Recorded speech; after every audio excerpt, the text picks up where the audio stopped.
திரும்ப போவதில்லை, உறுதியுடன் இருக்கும் இபிஎஸ் ஓபிஎஸ் தினகரன் பக்கம் சென்ற பாஜக முன்னாள் கூட்டணி கட்சியான அதிமுகவிடம் இருந்து சாதகமான அறிகுறிக்கான காத்திருப்புக்கு முற்றுப்புள்ளி வைத்து பாஜக இப்போது அதிமுகவின் மற்ற அணி தலைவர்களான ஓ பன்னீர்செல்வம் மற்றும் டிடிவி தினகரனை அணுகியுள்ளது.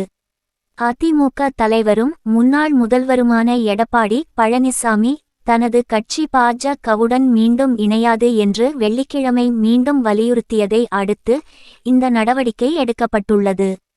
இபிஎஸ்ஸின் இந்த அறிவிப்பு ஓபிஎஸ் மற்றும் ஒரு காலத்தில் அதிமுகவின் மையமாக இருந்த தினகரன் ஆகிய இருவருக்குமே நிம்மதியாக அமைந்தது.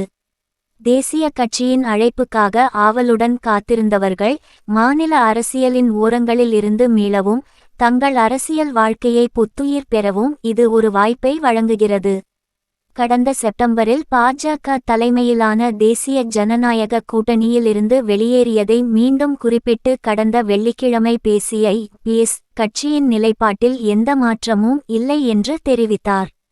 பாஜகவின் கதவுகள் அதிமுகவிற்கு இன்னும் திறந்தே உள்ளது என்று பிப்ரவரி மாதம் தமிழ் நாளிதழுக்கு அளித்த பேட்டியில் மத்திய உள்துறை அமைச்சர் அமித்ஷா பேசினார். இந்த கருத்துக்கு பதிலளித்த இபிஎஸ், அவர்கள் கதவுகளை திறந்து வைத்திருந்தால் நாங்கள் உதவ முடியாது. எனது கட்சிக்காக மட்டுமே என்னால் பேச முடியும் என்றார்.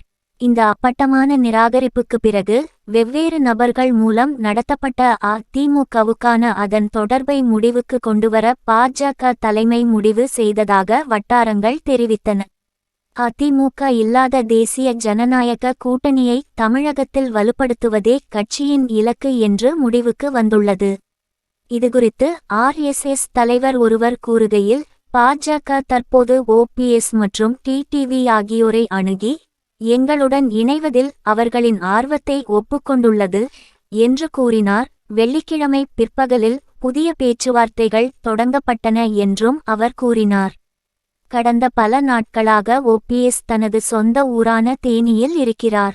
அதிமுக தேசிய ஜனநாயக கூட்டணிக்கு திரும்பாது என்பது தெரிந்ததையடுத்து அவர் மீண்டும் அரசியலில் ஈடுபட்டுள்ளதாக முன்னாள் துணை முதல்வருக்கு நெருக்கமான வட்டாரங்கள் தெரிவித்தன.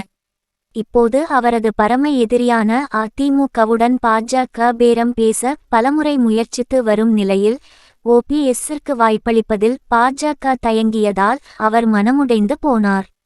அவர் கடந்த சில நாட்களாக வீட்டிலேயே அடிக்கடி பிரார்த்தனைகளிலும் கோவில்களுக்குச் சென்றும் தனது குல தெய்வத்தின் சன்னதியில் ஆறுதல் தேடுவதிலும் கழித்தார் என்று அவருக்கு நெருங்கிய வட்டாரங்கள் தெரிவித்தது. பிரதமர் நரேந்திர மோடியின் அடுத்த தமிழக பயணத்தின் போது மார்ச் 22ஆம் தேதி என்று கூறப்படும் பயணத்தின் போது மோடி உடன் ஓபிஎஸ் மற்றும் தினகரன் மேடையில் தோன்றுவதற்கான வாய்ப்பை வழங்கும் என பாஜகவின் செய்தி சுட்டிக்காட்டியுள்ளது. 2017ஆம் ஆண்டின் தொடக்கத்தில் முன்னாள் முதல்வர் ஜெயலலிதாவின் உதவியாளரான வி.கே. சசிகலாவின் அண்ணன் மகனான தினகரனின் அரசியல் பயணம் மத்திய அமைப்புகளின் விசாரணை உட்பட கொந்தளிப்பு மற்றும் பின்னடைவுகளால் குறிக்கப்பட்டுள்ளது. சசிகலா குடும்பத்தின் அரசியல் வாய்ப்புகளை அழித்தது பாஜக தான் என்றாலும் என்டிஏவுக்குள் நுழைந்தது தினகரனுக்கு அவரது அரசியல் வாழ்க்கையை மீண்டும் கட்டியெழுப்ப ஒரு வாய்ப்பை வழங்குகிறது. குறிப்பாக அவரது அத்தை வருமானத்திற்கு அதிகமாக சொத்து குவிப்பு சேர்த்ததாக தொடர்ந்த வழக்கில் சிறையில் இருந்து வெளியே வந்த பிறகும் அரசியலுக்கு வர தயங்குகிறார். 2021 இல் மத்திய அரசின் சட்டரீதியான சவால்கள் வழக்குகள் பெரும் தொகை அபராதம் சென்னையிலுள்ள ஜெயலலிதாவின் போயஸ் கார்டன் இல்லத்திற்கு எதிரே உள்ள அவரது பல கோடி சொத்துக்களை பறிமுதல் செய்தல் உள்ளிட்ட சட்ட சவால்களால் சசிகலா சந்தித்தார். லோக்சபா தேர்தலில் சசிகலா முக்கிய பங்கு வகிக்க வேண்டும் என்று தினகரன் ஆதரவாளர்கள் எதிர்பார்க்கும் நிலையில் பாஜக தனது வியூகத்தை சீரமைத்துள்ள நிலையில் அதிமுக கிளர்ச்சியாளர்களை தேசிய ஜனநாயக கூட்டணியின் முக்கிய உறுப்பினர்களாக உள்ளூர் செல்வாக்கை தட்டிச் செல்ல பார்க்கிறது. குறிப்பாக சிவகங்கை, தேனி, ராமநாதபுரம் மற்றும் தஞ்சாவூர் டெல்டா பகுதிகளில் கடந்த 2 ஆண்டுகளாக குறைந்திருந்தாலும் இரு தலைவர்களும் ஓரளவுக்கு ஆதரவை தக்கவைத்துக் கொள்வதாக நம்பப்படுகிறது. தேசிய ஜனநாயக கூட்டணியின் தொகுதி பங்கீட்டு பேச்சுவார்த்தை தொடங்க உள்ள நிலையில் ஓபிஎஸ் மற்றும் தினகரனுக்கு மொத்தம் 4 முதல் 5 இடங்கள் கிடைக்கும் என எதிர்பார்க்கப்படுகிறது. தினகரன் தேனியில் போட்டியிட முனைவார் என்றும், ஓபிஎஸ்ஸின் மகன் தேனி எம்பியான பி. ரவீந்திரநாத் ஓபிஜி தேவர் சமூகத்தின் ஆதரவை பயன்படுத்தி ராமநாதபுரம் அல்லது சிவகங்கை தொகுதியில் போட்டியிட உள்ளதாகவும் சசிகலா குடும்பத்தில் உள்ள நம்பத்தகுந்த வட்டாரங்கள் தெரிவிக்கின்றன. தென் தமிழகத்தில் தேவர் வாக்குகளில் ஒரு காலத்தில் ஓபிஎஸ் மற்றும் சசிகலா குடும்பம் ஆதிக்கம் செலுத்தியது. அதிமுகவை பொறுத்தவரை மறைந்த கேப்டன் விஜயகாந்தின் தேமுதிகவுடன் கூட்டணி பேச்சுவார்த்தை நடக்கிறது என்று கிசுகிசுக்கப்பட்டாலும் அது ஆளும் திமுகவின் கூட்டணியின் பலத்துடன் இணைய முடியாது. இதன் மூலம் ராமதாஸின் பாமகவின் முடிவு முக்கியமானது. அதிமுக பாமகவிற்கு 7 தொகுதிகள் வழங்க முன்வந்துள்ளதாக கூறப்படுகிறது. எனினும் பேச்சுவார்த்தை இன்னும் முடியவில்லை. அதிமுக தலைவர் ஒருவர் பாமகவின் தற்போதைய பேச்சுவார்த்தை தனது கட்சியிடமிருந்து வழங்கல் மீதான யதார்த்தமற்ற கோரிக்கைகள் மீது இருப்பதாக கூறினார்.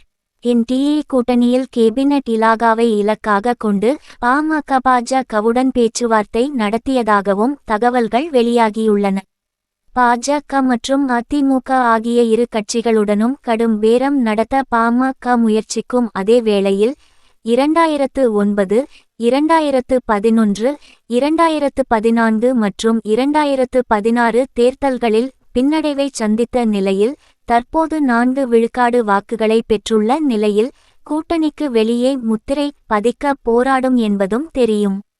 2016 சட்டமன்ற தேர்தலில் அனைத்து இடங்களையும் இழந்து கட்சியின் செயல்பாடு அன்றிலிருந்து மோசமாகி நின்ற நிலையில் 2021 இல் 5 எம்எல்ஏக்களுடன் மீண்டும் வெற்றி பெற்றது.